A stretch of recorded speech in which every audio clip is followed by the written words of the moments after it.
ध्यानाभ्यास के लिए कृपया अपने नेत्रों को बंद कर लीजिए। बाहर का देखना जानना बंद कीजिए।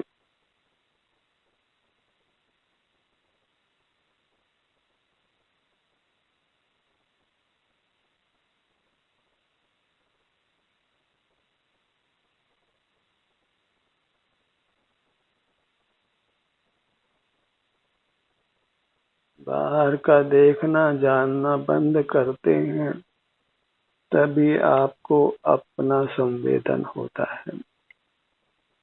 अपने शरीर में जो भी सुख दुख की स्थिति है उसका अनुभव होता है और वह अनुभव ही एकमात्र मोक्ष का मार्ग है। अपने शारीरिक सुख दुख का संभाव से संवेदन करना,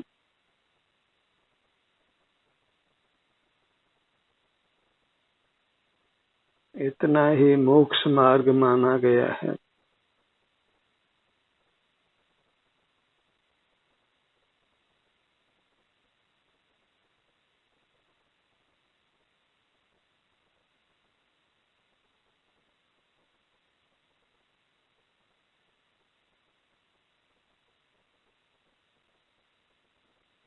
सारा जगत निरंतर ज्ञान में ही प्रवृत्त रहता है, बहिर्मुख रहता है और उसी से मूर्त कर्मों से बंध कर नाना दुखों को भोगता है।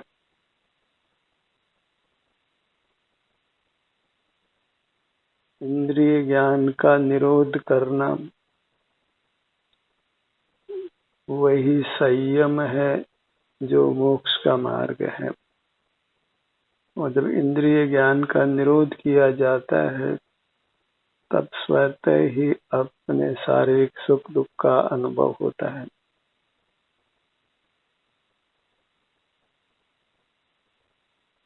हम अपने सन्मुख होते हैं, अपनी ही अवस्था को भोगते हैं। अपने में अनुरक्त रहना और जगत से विरक्त रहना, यही एकत्व विभक्त रूप मोक्ष का मार्ग है।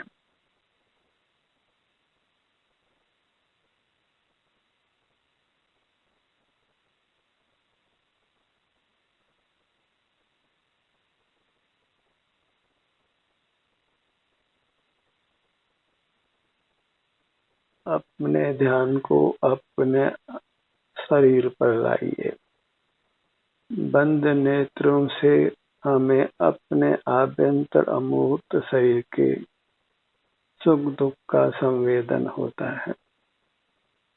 यह स्वसंवेदन है जो मोक्ष का मार्ग है। जो भी शरीर में सुख दुख की स्थिति है उसमें संभाव रखना है। सुख दुख में हम समता धारें।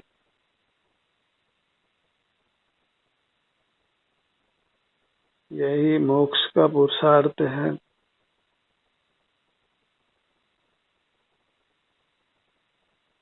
संसारी जीव धर्म का पुरुषार्थ करते हैं, देव दर्शन पूजा परोपकार दया दान आदि रूप प्रवृत्ति हैं। वह लोक अपेक्षा धर्म है और मोक्ष का पुरुषार्थ इस धर्म के पुरुषार्थ से भिन्न है। धर्म अर्थ काम के पुरुषार्थ बहिर्मुखता में होते हैं और मोक्ष का पुरुषार्थ अंतर्मुख होता है, अपने शरीर के सुख दुख के संवेदन रूप होता है। आप किसी भी आसन में हो, अपने शरीर में जो भी सुख दुख की स्थिति है उसका अनुभव कर सकते हैं। आसन विशेष लेने की भी कोई आवश्यकता नहीं है।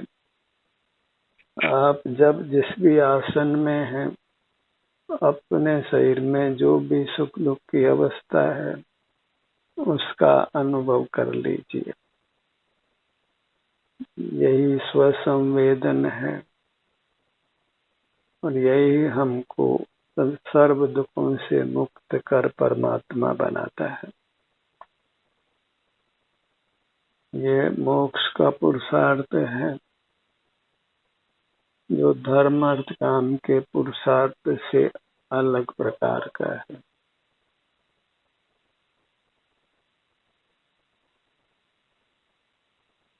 ये स्वसंवेदन मोक्ष मार्ग के रूप में प्रसिद्ध नहीं है, क्योंकि ये मोक्ष मार्ग सदा ही दुर्लभ रहा है।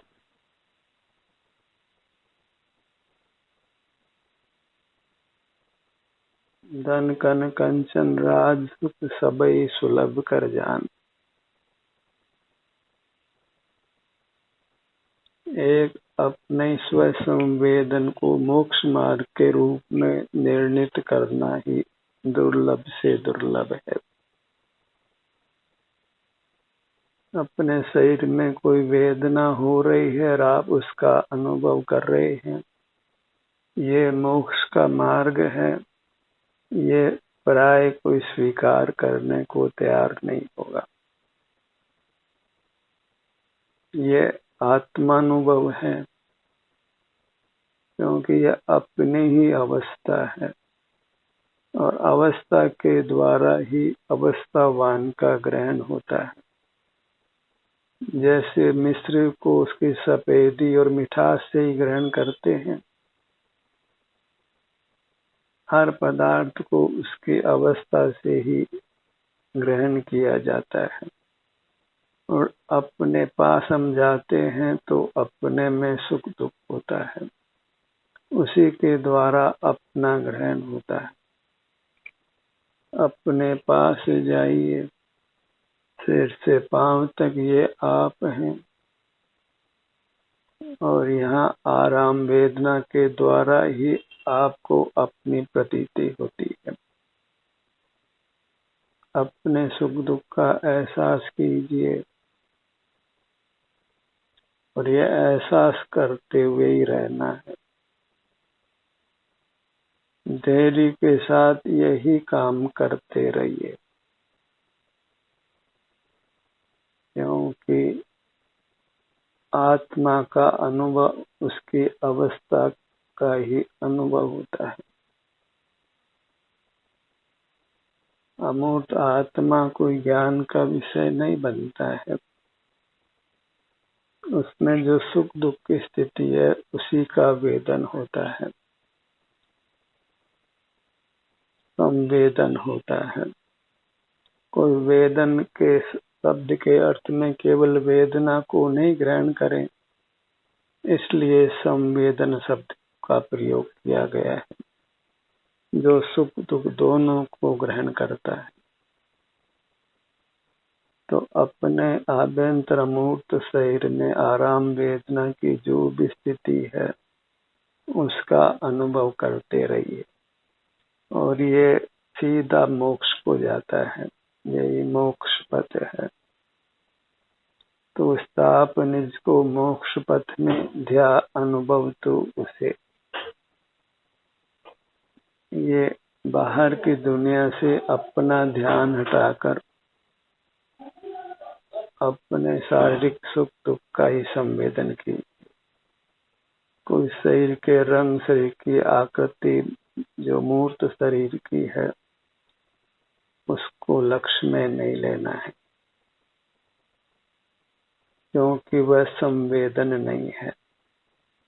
संवेदन नाम सुख दुख का है। जो शरीर का रंग है उसका संवेदन नहीं होता है और जो शरीर की आकृति है उसका भी संवेदन नहीं होता है। संवेदन सुख दुख का होता है। तो अपने सिर से पांव तक जो भी सुख दुख है कर्म की स्थिति अनुसार उसको मात्र अनुभव में ले लीजिए। उसका संवेदन कर लीजिए। बहिर्मुखता से हमने कर्म संचित किया है तो उसके फल में वेदना होती है, तो उसको भी भोग कर हमें उससे मुक्त हो जाना है। इस प्रकार हम कर्म के बंधन से मुक्त होते हैं और अपने सुख स्वभाव को प्रकट कर लेते हैं। एक ही लक्ष्य बनाया जाए कि हमें अपने शरीर के सुख दुख का संवेदन करना है, और मार्ग तो ऐसा है कि वेदना हो तो उसका प्रतिकार नहीं करना है, उसकी कोई चिकित्सा नहीं करनी है, न स्वयं वैयाव्रत करना है, न किसी और से वैयाव्रत कराना है, मात्र उसका अनुभव कर लेना है। न कुछ काय चेष्टा करनी है, न कुछ मानसिक विकल्प करना है, न कुछ बोलना है, मात्र संवेदन कर लेना है, अनुभव कर लेना है। अनुभव चिंता मणि रतन, अनुभव है रस को, अनुभव मार्ग मोक्ष को, अनुभव मोक्ष स्वरूप। इस प्रकार मोक्ष मार्ग का निर्धार करके निसंक होकर उस मोक्ष मार्ग में प्रवृत्त होइए। यह कोई कसाई करना नहीं है, पाप करना नहीं है, कोई परिग्रह आरंभ करना नहीं है। यही वास्तविक धर्म है, यही वास्तव में चारित्र है, शील है। स्वरूप संवेदन, स्व संवेदन, स्वानुभव, अपने स्वरूप में आचरण, अपने स्वरूप में विश्राम करना, न इसमें कोई अर्थ का उपार्जन करना है, न कोई 5 इंद्रिय के विषयों का सेवन करना है, न कुछ परोपकार आदि पुण्य कार्यों में प्रवृत्त होना है। कुछ बहिर्मुखता के कार्य को नहीं करना है, कोई देव दर्शन पूजन स्वाध्याय आदि भी नहीं करना है। मोक्ष का मार्ग मात्र स्व संवेदन रूप है, और स्व संवेदन का अर्थ अपने शरीर में होने वाले सुख दुख का अनुभव करना है, और सुख दुख बाह्य शरीर में कदापि नहीं हो सकते। वे अपने आभ्यंतर अमूर्त शरीर में होते हैं। वह अपनी ही अवस्था है, और अपनी अवस्था को भोगना ही ईमान है, पर की अवस्था को भोगना ही कुशील है, व्यभिचार है।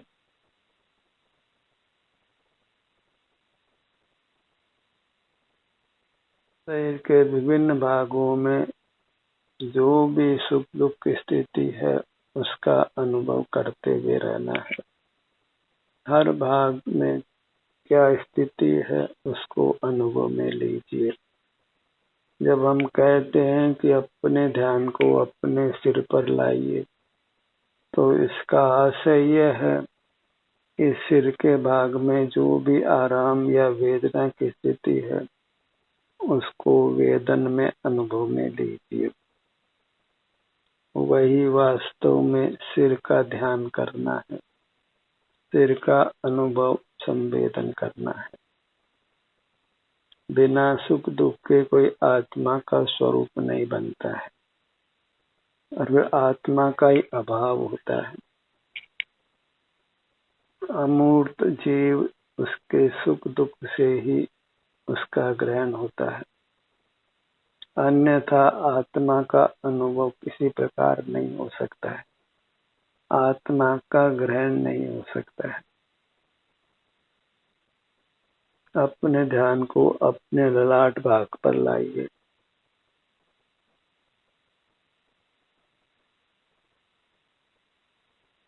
कोई भी कार्य करते हैं तो उसके स्वरूप को यथार्थ समझ लिया जाए तो फिर उस काम को हम निसंक होकर करते हैं।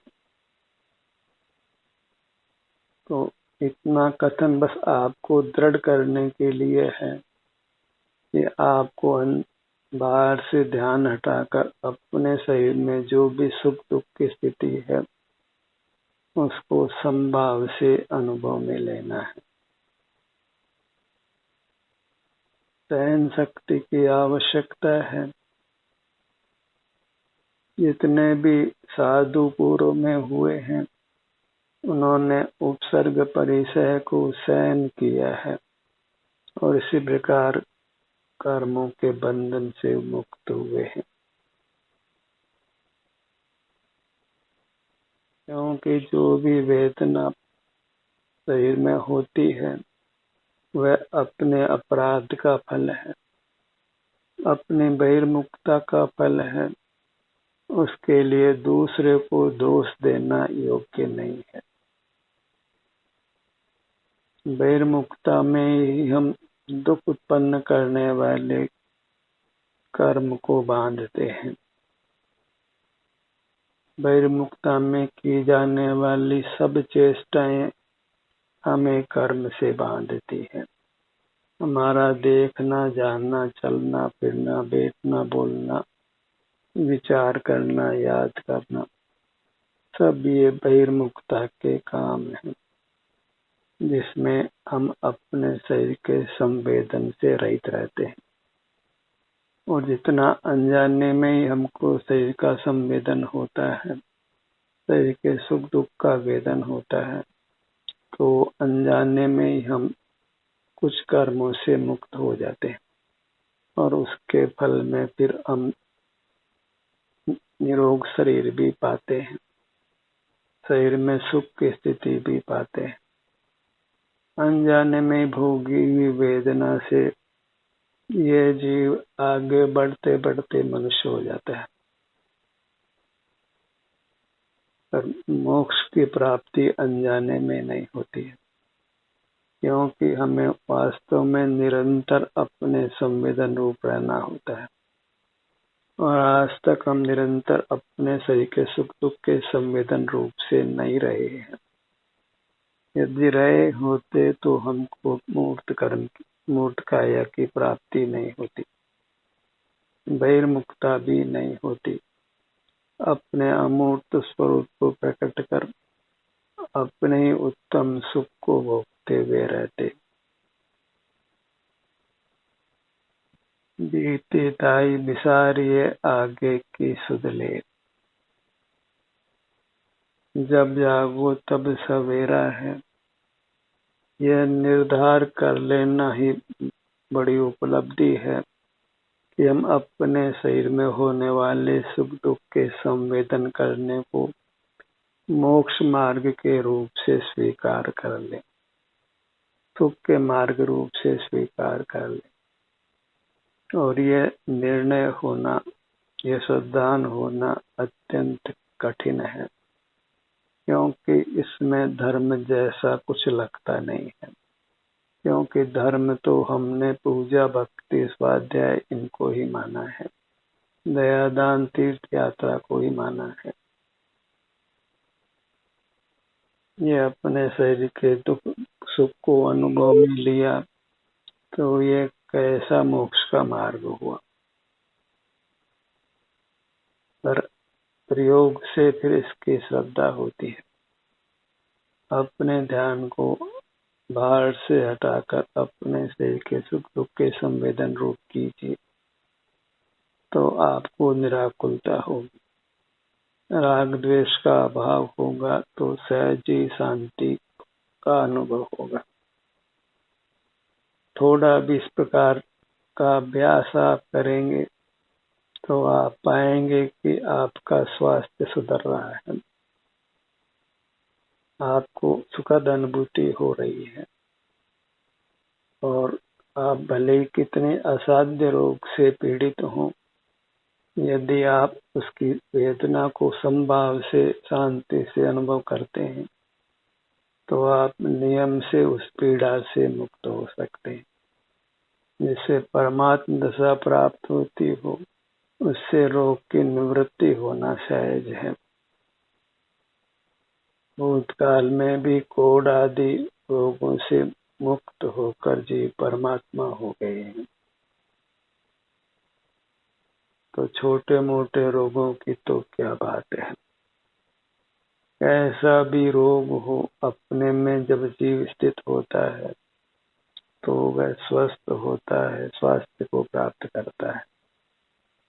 और वही स्वास्थ्य प्राप्त करने का यथार्थ उपाय है, क्योंकि पराधीन सपने सुख नहीं। औषधि परद्रव्य है। उपचार किसी प्रकार का आप करते हैं वह पराधीन होता है, और पराधीन सपने सुख नहीं, ऐसा श्रद्धान होना अत्यंत कठिन है। क्योंकि दुख क्यों भोगना है। पेन किलर लीजिए, इलाज कराइए। वेदना को भोगना तो आर्त ध्यान है। सहज ऐसी ही मान्यता लोक में चलती है। सुख भोगने को ही स्वानुभव मानते हैं, और शरीर में सदा सुख ही हो, ये हमारे हाथ में नहीं है। तो फिर मोक्ष मार्ग हमारे हाथ में नहीं होगा, और मोक्ष मार्ग तो सदा प्रकट किया जा सकता है, चाहे शरीर में वेदना हो या आराम हो, क्योंकि अनुभव उन दोनों में भेद नहीं करता है। संवेदन उन दोनों में भेद नहीं करता है। अपनी वर्तमान अवस्था को भोग लेना, पर पदार्थ की अवस्था को नहीं भोगना, इतना ही तो मोक्ष का मार्ग है। अपने ध्यान को अपने भ्रूमध्य पर लाई। जिस भी भाग पर आप अपने ध्यान को लाते हैं तो वहाँ के आराम वेदना की स्थिति का आपको अनुभव होता है, और राग आदि की उत्पत्ति नहीं होती, इसलिए कर्म का बंधन भी नहीं होता। बाह्य जगत से विमुख होते हैं, भौतिक जगत से विमुख होते हैं। सिर से पांव तक ये हमारा आध्यात्मिक जगत है, चैतन्य लोक है। उसको चेतना ही एकांततः मोक्ष का मार्ग है। अपने ध्यान को अपने दोनों नेत्रों पर लाइए। नेत्र युगल।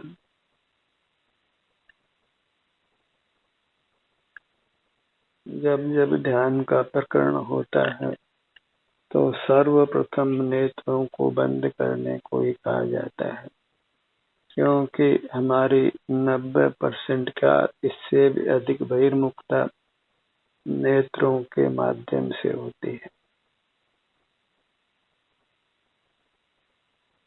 और फिर मौन रहने के लिए कहा जाता है, तो वहाँ मौन रहने का आशय अंतर्बाह्य मौन रहना है, अर्थात न बोलना है न विचार करना है। विचारों की कोलाहल से मुक्त रहना है। कितने लोग अकेले होते हैं तो विचार ही करते रहते हैं, और कितने लोग तो फिर अपने से ही मुंह से बोलते भी रहते हैं। निर्विकल्प नहीं रह पाते, और निर्विकल्प रहने का उपाय तो अपने शरीर के सुख दुख का वेदन करना है, अन्य कोई मार्ग नहीं है। अपने ध्यान को अपने दोनों कानों के भाग पर लाइए। कर्ण युगल। दोनों कानों में जो भी आराम वेदना की स्थिति है उसका आपको अनुभव होता है। आपको उसको लक्ष्य में लेना है, अन्यथा दोनों कानों पे आने का कोई फल नहीं है। अपने कानों के भाग में आराम वेदना की स्थिति का संवेदन करना है, अन्यथा आप विकल्पों से मुक्त नहीं हो सकते। अपने किसी भाग में ठहर भी नहीं सकते। फिर बलात् बहिर्मुखता ही होने वाली। शारीरिक सुख दुख है, उसका अनुभव ही, उसका संवेदन ही आपको बहिर्मुखता से बचा सकता है, राग द्वेष से बचा सकता है, कर्म बंधन से बचा सकता है। अपने ध्यान को अपनी नासिका पर लाइए। दोनों नथनों का भाग,